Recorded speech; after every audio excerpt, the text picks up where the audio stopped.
Good evening, ladies and gentlemen. My name is Garrett Hill, and this is Andrew Hill sitting here. We are Hill Twins Golf coming at you live. Andrew, let me ask you before we get into the beefy stuff here. How was your weekend, my man? Hey, you want to talk about it? We had a Sunday major today. Absolutely, up there. Sunday major sunburn. God, look at this guy. I mean, you can probably see it on the camera right now. I mean, this guy is fried. I can already feel my shoulders getting crispy. Listen, you see that red jersey over his right-hand shoulder? That's about what his shoulders looks like right now. And listen, give it a couple days, maybe 2 or 3, and you're going to look like an iguana, a lizard. He's going to be peeling maybe like even a python snake. I'm going to be like an armadillo the way I'm changing colors. Absolutely. Chameleon. It's going to be really rough. Skin just all in the shower. I mean, all in the bed. It's going to be a little bit disgusting. Those showers start to get pretty tough. They do get tough, but hey, listen, get you some Gold Bond on there. No free shout-outs, and you might be able to contain it, but you got to take action, right? You need some Aloha. Is that what they call it? But listen. The 10?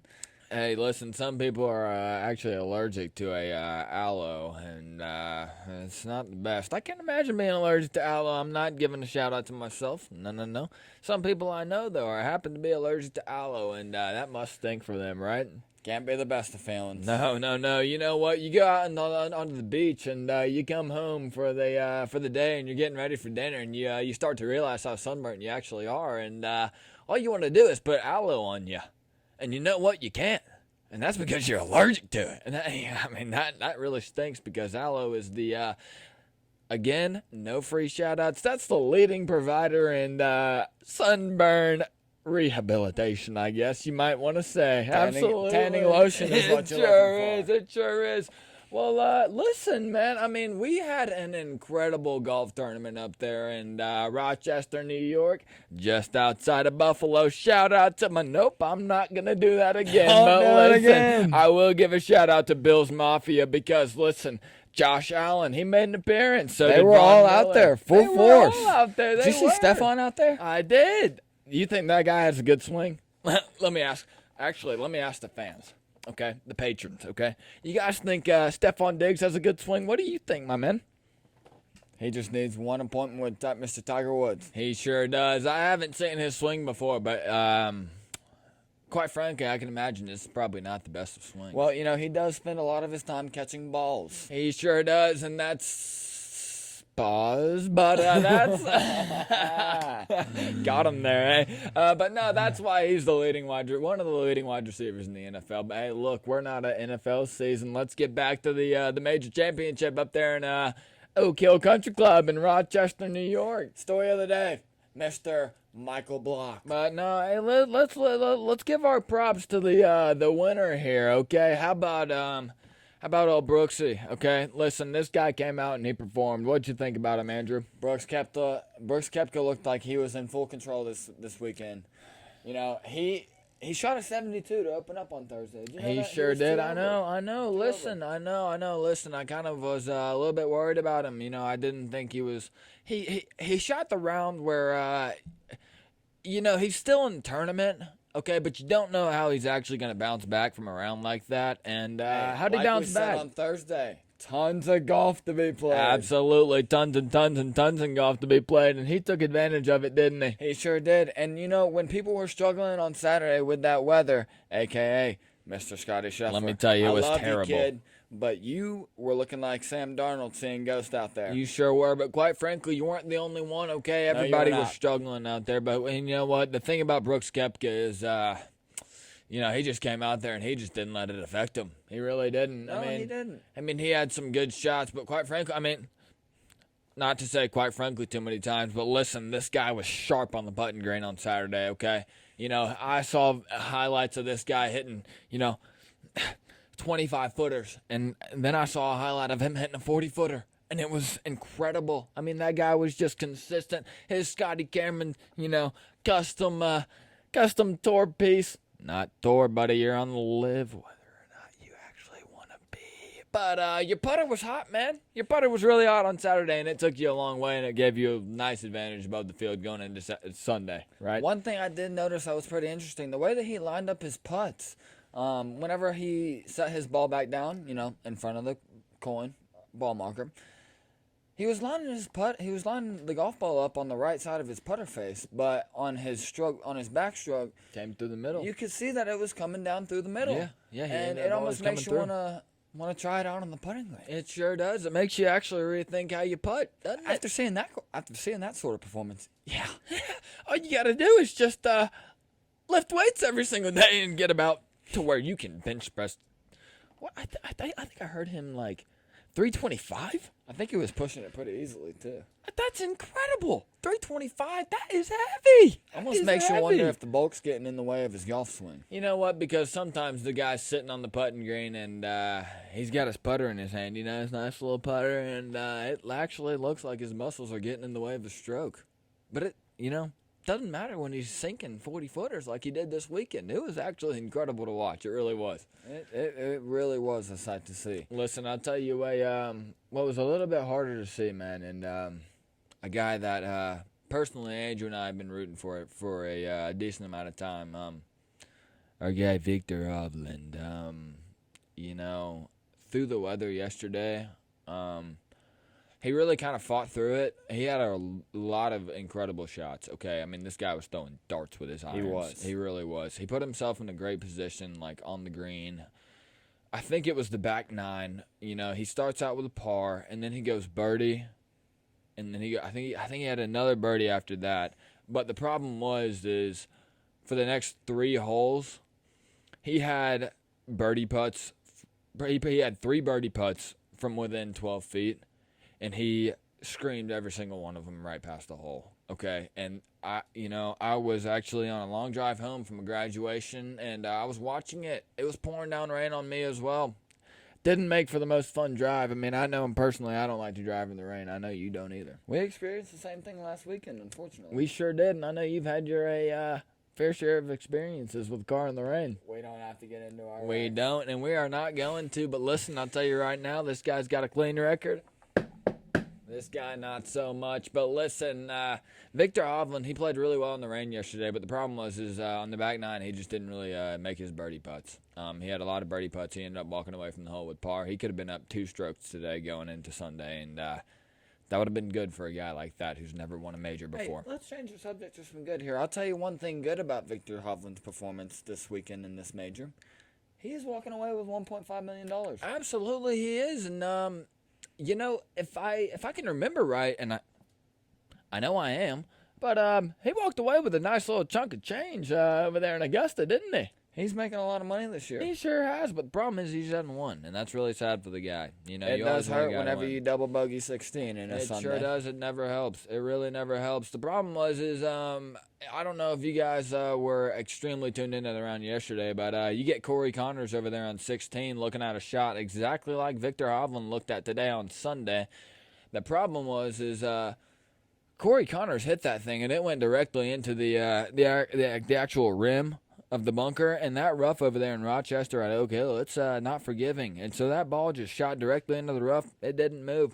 It actually got stuck. Corey Connors had to take an unplayable, take a drop, and then he hits his second shot. What does he do? He double bogeys the hole. Quite frankly, it stinks because that's exactly what Victor Hovland did today. He hits his tee shot into that bunker, and his bunker shot does the exact same thing as Corey Connors did. And what does Victor Hovland have to do? Can you take a guess? Take an unplayable drop. He does have to take an unplayable drop. He pulls out his driver, and biggest club in the bag. You got to get the furthest link that you can, and he takes a drop. And what does he end up doing? Same thing as Corey Connors. Double bogeys. It was really sad because Brooks just had control over the whole day. What does Brooks Koepka do on that hole? Let's see. I think he played it pretty well. In fact, he birdied it. So that was kind of the thing the theme of the day with the final pairing that we had coming in at 240. Brooks and Victor Hovland. The thing about it was the chances that Brooks had to mess up and choke, Victor Hovland didn't capitalize. And it was really really sad to see for a guy who's never won a major before. Because you want to see him break through. Especially me and my wallet. One thing to say about Brooks Koepka, his approach shots, it seemed like he was just aiming for the green. He was. Once he was on the green, I think that putter in his hand, he was pretty pretty confident that He was. he hits a good putter, and it's going in the home. And, how can you not be after a day like Saturday the way that you putted? I mean, that's given. And just seeing the way that thing was trickling in the hole like that, especially Saturday going into Sunday. I mean, that guy's speed was just on point yesterday. I mean, it really was. And, my favorite part about yesterday and the whole Brooks Koepka story was the announcer the other day on the TV broadcast. No free shout-outs. But he was trying to get an answer out of Brooks Koepka. He was trying to ask him, he was basically hinting into the fact, like, how do you prevent from choking? And quite frankly, a guy that went through what he did at Augusta, he's going to learn, right? I mean, he's got to learn. He really does. And I think he did. He obviously did because he walks away with the Watermaker Trophy, and he's a champion again. Last time I checked, I think he was also walking away with $3.1 million. He sure was. That guy's pockets are heavy walking away from this weekend. I'll tell you one person who loves to see that. That's Miss Jenna Koepka. Yeah, she sure does. Recently pregnant. Okay, yeah, shout out to them. Is it going to be a boy or a girl? Spin the wheel. We might find out here in about 6, maybe 5 months. So stay tuned. We'll give you the update. Anyways, you want to talk about another story this weekend? Oh, yes, absolutely. The Club Pro out of California. I mean, all you got to call it is say the block is hot, like NLE Chopper once said. I mean, because that thing was on fire. The block is hot. It's on fire. I mean, that thing was cooking. The block is hot. Listen, so Michael Block didn't get out to the best start today, okay? So he ends up bogeying hole number 1, which was really sad to see after, listening to his press conference last night, saying that he thinks he could open up and fire a round of maybe 4 to 5 under being the chase. Well, so bogey is not what you want to see. Throughout the weekend. He did, absolutely. You know what? 70. Listen, no, 70, 70, 70. I mean, it doesn't get more consistent than shooting even par the entire weekend. No kidding. Especially on a golf course like this. From a guy from Arroyo, California. I mean, come on. Listen, I mean, that guy, you know his club, his club members back home are just absolutely rooting for that guy. Said, that guy gave me a lesson. He sure did. He gave me a lesson. Speaking of those lessons, you want to hear a pretty fun fact I'd here? love to. I know where you're going. Garrett, this is incredible. It would take 2,307. Hold on. How many did you say? 2,307 for Blockie. Michael Block charges $125 per lesson. At Quite that club frankly, that after he his teaches at in performance, they were California. worth it. Every single dollar. Every single one of them. They're worth Every single one. It would take 2,307 one of those $125 lessons to equalize what he made this weekend walking out of Rochester, New York. That, and my that just friends, breaks. is I can't insane. even. I'm lighting up with joy over here just talking about it. The guy's walking away with $288,000 this weekend. One of my favorite content creators, DR, no free shout-outs, not going to give his name. He asked him what was his, how much did he win from a golf tournament before? He said 75, and throw 3 zeros on that, and you got your number. He is walking away with almost $300,000 this weekend, so his pockets are heavy too. You also Very want to heavy. know what was pretty heavy? The roar on 15 after that guy dunked in. Listen, that is insane. Okay, listen. Sorry for anybody that's wearing headphones right now, but listen, that was the craziest thing I have ever seen in a major championship. Okay, it really was. It really was. He was hot. He could feel the entire day. He had incredible putts to save par on a ton of those holes going into the back 9. So he was feeling a little confident. No, had a he couple sure bogeys, little bogey stumble here and there, but really keeping his cool. Walks into 15. Take it away. He hits the ball, and you know what? They my favorite part about this was I will give a free shout out here. My guy Jim Nance. Hello, friends, Jim Nance. He Big Masters guy over there. absolutely. Let me take this one from you. Go for it. Take the wheel, my That friend. ball was at its apex, and he goes, Michael Block, the fairy tale story of the weekend. God. After he hits What a the call. ball, What a as call. it's in the air, What a call. hits its apex. It's been a fairy tale story for him. As he says, for him, the ball Just right into the hole over there and about center of the green in there on 15. I mean, it was incredible. Blackstick doesn't even move. Incredible. No, it doesn't. And they start zooming in because, you know what, quite frankly, the Blockie, he didn't even know it went in. No, he did not. No, he didn't. He had to look at. Clueless. He was clueless. He had to look at Rory and said, "Rory, did that go in?" Nonetheless, Rory looks at him, gives him a hug, taps him on the chest, and said, "Michael, it went in, my friend. Straight it in, went Michael. It did. It Straight sure in. did. It was incredible. You know what? Hearing the crowd after he hits it, because they were already cheering for him. You know, there was the most fans on. That was one of the holes where the most fans were on, and you know, quite frankly, Blockie hits it, and it's in the air, and you know.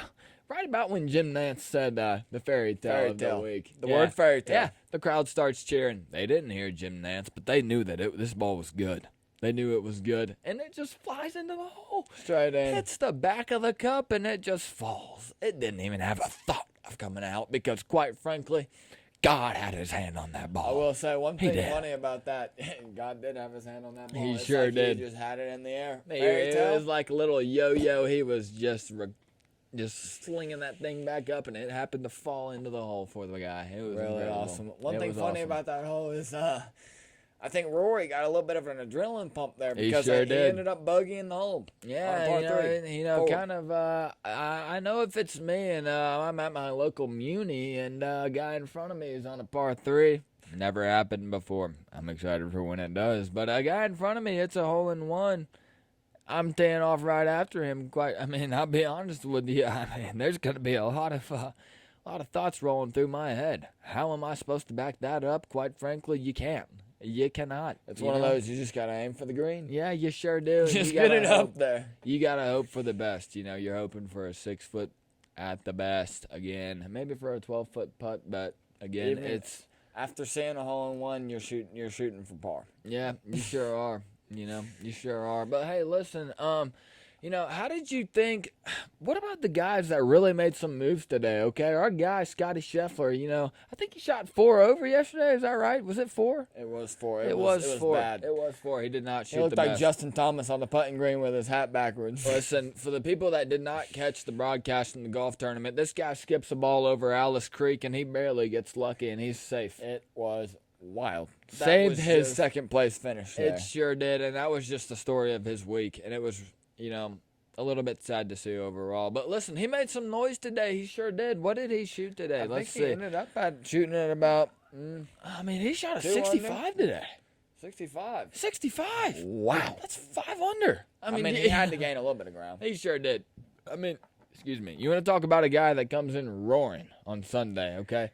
He did this at Augusta, too, except for the thing is he just kind of, excuse my French, pissed his chances away over there on that par 3 on Augusta in Amon's corner. He got a little bit too excited after hitting that 41-foot putt. Yeah, I know, and that iron shot was nowhere close to the green, and I think that thing still might be flying. But listen, he made some noise today, okay? He really did. He really did. What'd you think about the guy?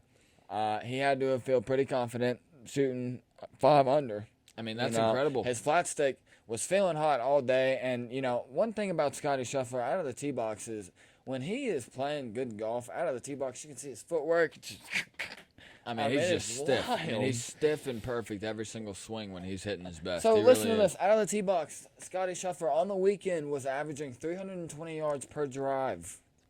One thing about that course is, and I was thinking about this as you were talking about it, but over under inches long per shade of grass. I was thinking at least 5.5 per. All right, so I think in the rough at Oak Hill, I think the longest pieces of grasses you're probably gonna get is.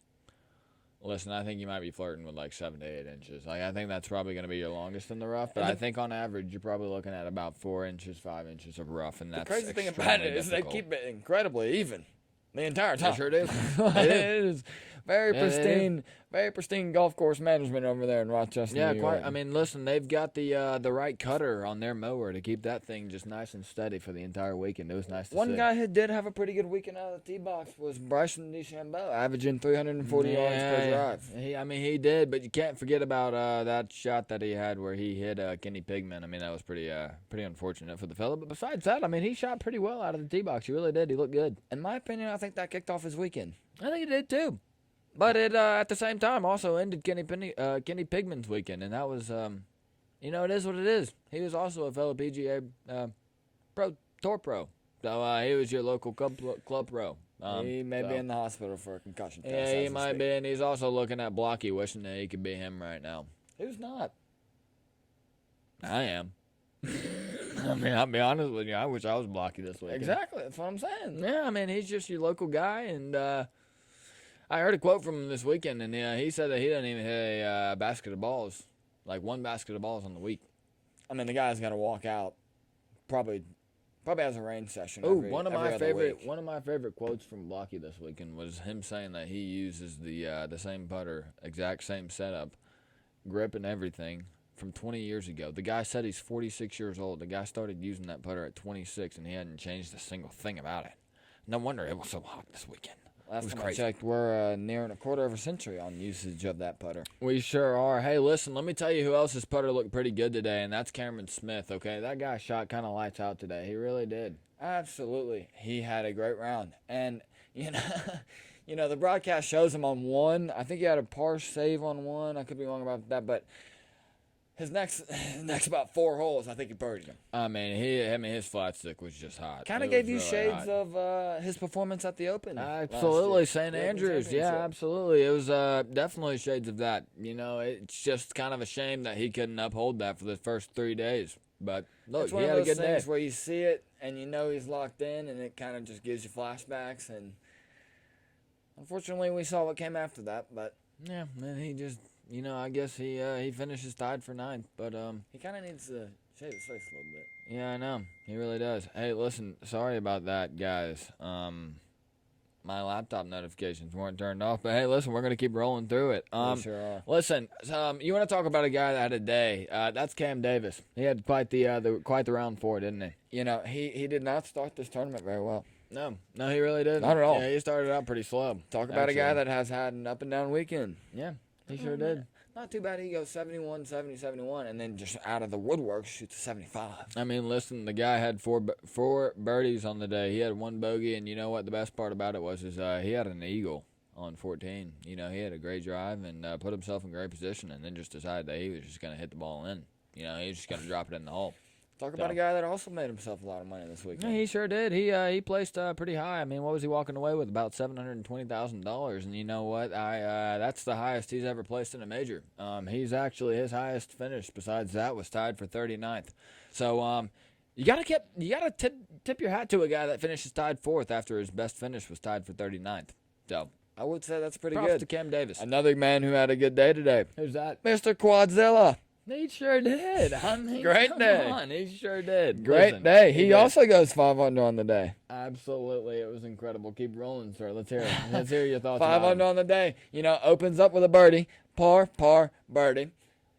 Gets a little tangled up over there on the 6th, but hey, listen, other than remind that, the he feels in people. control. Listen, just remind the people at home who Mr. Quadzilla is. I mean, a lot of people haven't seen this guy's beautiful quads, so just remind them. That would be Mr. Kurt Kitayama. Absolutely. The guy looks like Saquon Barkley. He sure does. That guy's his lower quads half. are huge. Make sure you don't get in between his legs. No kidding. Those Pause. leg games that they play? Continue. Continue. Anyways, moving on. Sepp Straka ended up having a pretty good tournament. He sure did. After he Despite started the 73 yesterday. Yeah, I know. Yesterday was kind of slow for the guy, but he kind of bounced back today. It was a little bit of an up and down round, 3 bogeys, but let me tell you, this guy had 8 birdies on the day. So when you have 3 bogeys and 8 birdies, you know what? It kind of cancels out a little bit if my math is correct here. You're feeling pretty hot. Yeah, you absolutely are. You absolutely Just are. eliminate those couple missed putts, and the guy's sitting.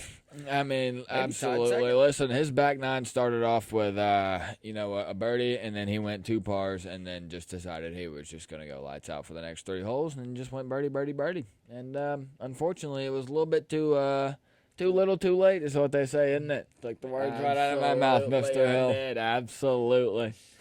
In other words, we also have a couple NBA basketball games going on right now, I think. We sure do, but Actually, let me that'd tell just be you, one. it's kind of one of those things, you're looking at the Western Conference Finals. Out there in the West, you got LA versus Denver. In the East, you got Boston versus Miami. LA versus Denver was a little bit of a slap fest whenever that was lined up. Yeah, it sure was, but the problem is here, I'll give you a nice little analogy here. So, at your guys' local 8 to 5 job you got, when you go into the restroom, and for all my men, and quite frankly, I've never been into the women's restroom, so I don't know what the toilet paper is like. But listen, That's a good thing. that men's toilet paper, you know what? It's really nice and rough. It leaves scratches for you, and it doesn't leave you the best feeling. And quite frankly, that's what these Western Conference and Eastern Conference finals have left us. Not the best feeling. They've been rough, nice and lopsided, you might say. Definitely have been lopsided. You want to hear a little bit of a cool stat? Let's hear it. And I hope the man performs a little bit better tomorrow for Game 4, because if not, the Lakers are getting swept. D'Angelo Russell, he's about to be in Taiwan with Dwight Howard if he doesn't just step it up. You better learn Chinese, buddy. Ni hao, wo jiao, Andrew. Let me go ahead and teach you. That means, hello, my name's Andrew. Absolutely, it does. The Lakers are 0-3 this series whenever D'Lo scores less than 15 points. So you got to imagine he wants to start off hot. I mean, he has to. And if he doesn't, the Lakers are just going to get swept like a little broom. In the Western Conference semis, he had that one game where he had the first 11 points of the game. I mean, it was incredible. He was hot. He was really hot. But now he's just player not. prop that hit early. Yeah. Yeah. But the thing about it is, what do you think about the Eastern Conference I was Finals, about to man? say, let's take it to the East. Yeah, for sure. One guy. After the Eastern Conference, what was around before the quarters? Semis. Yeah, it was the semis. So after Jason Tatum's performance that he put on in the Eastern Conference semis, what are you supposed to expect from a guy like that? I know you can't expect 50 points a night from that guy like he did in Game 7. But, you can probably expect to get maybe 25, 30 points out of the guy. Usually he's a lock for that. He sure is. Listen, this series he's kind of been asleep. Not in a good way. He hadn't been asleep, or he's actually been asleep, and I think he's still snoring as we speak. I actually turned my TV off in the fourth quarter because I know Jason Tatum's not even going to put a shot up for it. No, it's nothing like he had in that what was it, Game 6 where he put up 16 in the fourth quarter. Is that the game? Yeah, that is when he humbly said he was one of the best basketball players in the world. Quite frankly, like I said, he's still sleeping, and I think he's snoring pretty loud at this point. But listen, a guy that's not snoring, and that's Jimmy Butler. Okay, he's bringing the electricity, the intensity. He is just absolutely putting the Miami Heat on his back right now, isn't he? He sure is, and you really don't ever see an 8 seed come this far. Remind me, was it 3 weeks ago when they were down 3 with about 3 minutes left in the play-in game against the Chicago Bulls? Exactly. I mean, they've had the play-in tournament for, I guess, about 3, maybe 4 years now. I think 3 is probably a lock, but listen, you haven't ever seen a play-in team come this far like the Miami Heat have, and they look stunning. They're the most physical team left in the playoffs. Only 4 teams left, granted, but they're by far the most physical team. I think they won by 24 tonight. Yeah, they did. They are also teetering on the line of a sweep. They are teetering on the line of a sweep. You know what? And, I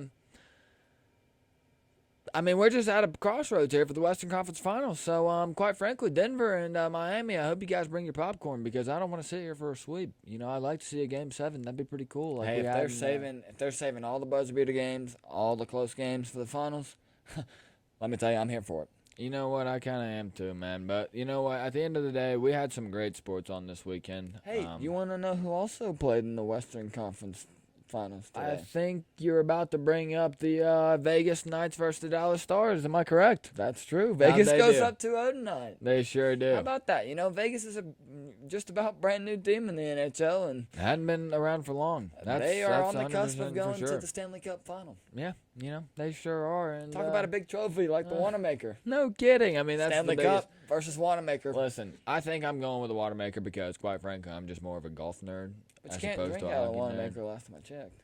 No, that's actually incorrect. I heard Scott Van Pelt shout out on the broadcast today said that you could actually fit in about 49.3 beers in that thing. Can you believe that? That's a lot of beer. Is that a top on it?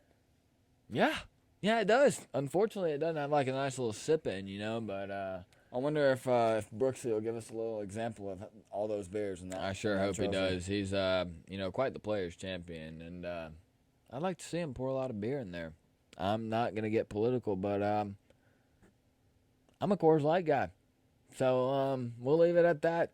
So yeah, Brooks's Mountains better be blue tonight. I know They you're sure, celebrating and over there with not the other blue can that you guys are thinking of, because you're only drinking the right beer if the mountains are blue, not the cans blue. So yeah, that's that, isn't it? It is definitely that. So things to look forward to. We got Game 4 of Nuggets-Lakers tomorrow. We sure do. We got Game 3 of Hurricane versus Panthers tomorrow, I believe. Yeah. I believe the Florida Panthers are up 2-0 in that series. Yeah, it's kind of looking a little bit rough for the Hurricanes, isn't it? It is, but you do have to feel pretty good for the Florida Panthers. I mean, you're down 3-1 to the Boston Bruins, the best team in NHL history. Absolutely. And you go on just about a 8-game win streak in the playoffs. I mean, you really don't see that. We're talking about the playoffs. Nice. Playoffs.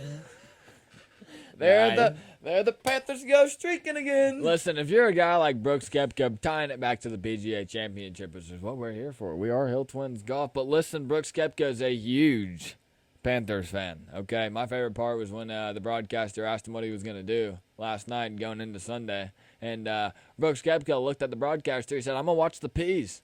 Broadcaster looks at him and says, you're going to watch the what? Brooks looks at him and says, the Peas. Bro, The Panthers. It was kind of funny. And then the broadcaster closes out the interview and he calls them the Peas like he knew what they were the whole time. Embarrassing, isn't it? You know, that's one of those where the broadcaster kind of has to pick it up and roll with it, you know? Yeah, he sure does. He did pick it up and roll with it. I guess he did the best he could there. Yeah, he sure did. Listen, so we got the Charles Schwab Invitational coming up. Any early picks, Mr. Hill? Listen, no early picks so far, but listen, the guy that I'm excited to watch is obviously got to be Blockie, okay? The Blockie's always going to be hot as long as Well, that guy's in the exemption to the tournament. next week's tournament. Absolutely, and I think Charles that Schwab is along for the ride. I think he is. He must be. But listen, isn't he exempt for the Masters too? Did I No, hear he that had right? to get T4 Oh man, to do that. T But fourth. Oh, he will be in the that's PGA strict. Championship next year. He sure will. So He dunking on 15 again? no, he's not. You know that's not gonna happen again unless God decides to touch his ball on the tee shot again with a 7-iron going into the wind. But I don't want to spit anything too blasphemous here, but what if the guy wins it next year? that would be incredible. Okay, that really would Not my be early pick, incredible. but don't say I didn't call it whenever it happens. No, absolutely. Yeah, when it happens, you can just look back at Hill Twins Golf and say, "Hey, Hill, told you that was gonna happen." So get your bets in early. You might as well. You talk about one that is plus $1 million. Yeah, I mean, that's that right there. Well, listen, guys, we're going to go ahead and wrap it up for the night. We are planning on checking back in with you guys on Wednesday night to do a Charles Schwab Invitational preview. Can't wait for that. We're also going to, give a nice little recap of what happens in the NBA and the NHL. And it's going to be a great time. I'm extremely excited that you guys are along for the ride. What do you think? Go ahead and stick with us because like I have said before, this is Hill Twins Golf. We're coming at you forever. And I'll see you on Wednesday night. How about it, Garrett? Absolutely. You know what? Like you said, my name's Garrett Hill. This is my best friend, Andrew Hill. We're signing off for the night, my friends, and we'll see you next time. Like my guy said, we're coming at you forever. So until next time, this is Hill Twins Golf signing out. Love you guys. See you soon. See you next time. Let 'em dance, block it hot, block it hot. The block is hot, it's on fire. Chopper. All right, guys, we're really gonna get We're outta here, gotta go to fellas. sleep. But hey, I love you guys, every single one of you guys that have already followed us on the Instagram page. I will go ahead and let you guys know we are going. Day one. Hey, I will tell you guys right now though, we are going live on every single platform available that you can think of. So you know what, for you SoundCloud listeners, we're even gonna go live on there. We're still working on that one. Yeah, we are still working on It's SoundCloud. coming. I'll be honest with you guys, that is kind of towards the bottom of the list, but it is coming. Hey, Apple Podcasts, YouTube, find us. We're coming Meet me soon. there. Don't meet me there. Absolutely not. And Spotify too, for all you guys that don't want to pay for what is it? iTunes Music, Apple Music. Apple Music. yeah. Apple Music, yeah, for all you guys who are missing out on lyrics and learning lyrics on Apple Music. We'll catch you guys on Spotify too, don't you guys worry. But listen, we're on Snapchat, we're on TikTok, okay? You're going to see some clips from tonight on there. So catch us on there. Help us go to Pluto. Because quite frankly, you can't go to Pluto if you're not a day one. So hop on the train while it's still getting rolling, okay? Love you guys so much forever. We're coming at you forever. We'll see you soon. Absolutely. Love you guys. Until next time. See ya. Good day we had tonight, Yoda.